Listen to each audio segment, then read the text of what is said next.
recording. Yeah. Morning, everybody.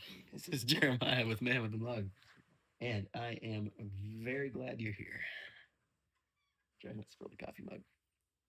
Aesop's Fables again today, baby. Getting back into it. Hope I'm not going to be copyrighted by the Spartan shirt. Ran a Spartan weeks over the weekend yesterday. Not yesterday. 2 days ago. It was great. I loved it. Um, Aesop's Fables. It is 4:30 in the morning. We have some Keurig coffee here because sometimes you just got to get up and go. And this mug is from a business in college by an acquaintance of mine named Bo, who now runs a shop out in Texas. But this was the OG. So Vagabond Vintage, baby. Let's see where we leave off. We are on today, the father and his sons, with a very interesting illustration. I don't know if you can see. Very odd facial expressions. Some interesting positions here. Let's see what's going on. I'm assuming that this guy, I'm assuming the siblings are fighting, but we'll see.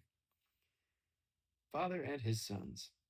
A father had a family of sons who were perpetually quarreling among themselves. When he failed to heal, wow, I'm gonna start that over. A father had a family of sons who were perpetually quarreling among themselves. When he failed to heal their disputes by his exhortations, he determined to give them a practical illustration of the evils of disunion. And for this purpose, he one day told them to bring him a bundle of sticks. When they had done so, he placed the bundle into the hands of each of them in succession and ordered them to break it in pieces. They tried with all their strength and were not able to do it. He next opened the bundle, took the sticks separately, one by one, and again put them into his son's hands, upon which they broke easily. He then addressed them in these words: "My son, if you are of one mind, my sons, excuse me, if you are of one mind and unite to assist each other, you will be as this bundle, uninjured by all the attempts of your enemies. But if you are divided amongst yourselves, you will be broken as easily as these sticks." I like that one because I think it's very pertinent to culture today. We're just so divided generally. Whether that's from news media or things going on in the world that are really, really horrific, um, or just the individualism mindset that I think has pervaded a lot of society today, at least here in America. I feel like it has, in a lot of pockets.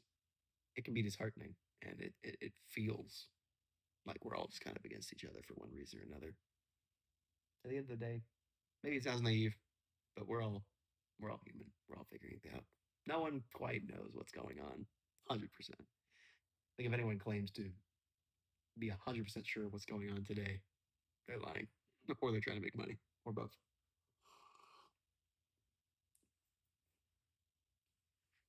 But there's wisdom in unity. I mean, one person can't do anything alone. One person is usually not the one to start a movement. When it starts a movement, sure, but sees the end, you need people. You need unity. And I think very pertinently on the anniversary of America's 250th year, signing of Declaration of Independence, where a lot of different people came together and united the states, united the colonies, made a new country.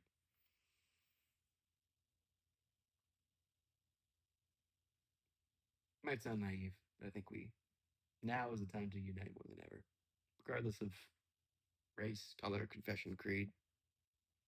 We're all Americans here. And there are American ideals, American values. We can debate on what those are, but at the end of the day, there are values that a lot of us share. And even if those values differ, like, we're still all Americans. I think that's the beauty of America, is that we can have differing opinions and even different values, but we can still exist peacefully if we choose to, and unite and help your neighbor, view them as a human being rather than someone who's just eating up your lawn space, and work for the betterment of them. And working for the betterment of others usually results in unity.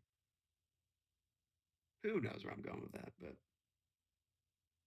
I think this is just a good practice to meditate on. Unity. Find someone to unite with today. Just find someone to talk to, bring them in as a friend, or if you don't know them, I don't know. For a good analogy, sit at the lunch table with them if you see they're alone. Just talk to them, make a friend, unite. Cheers to that, I guess. I feel like with some of these fables and other things I read with a message that I tend to reflect on the end, I don't know what I'm providing. I don't know if I'm even adding anything to it. And maybe, if anything, I'm detracting from the message because I'm just inputting my own words. I think this is one of those instances where it's good to just reflect on this. You know, be that bundle of sticks with other people. Don't be an individual stick because that means you can break easily. Just think about that. Anyway, thanks for tuning in. I'm really glad you're here. We will see you next time.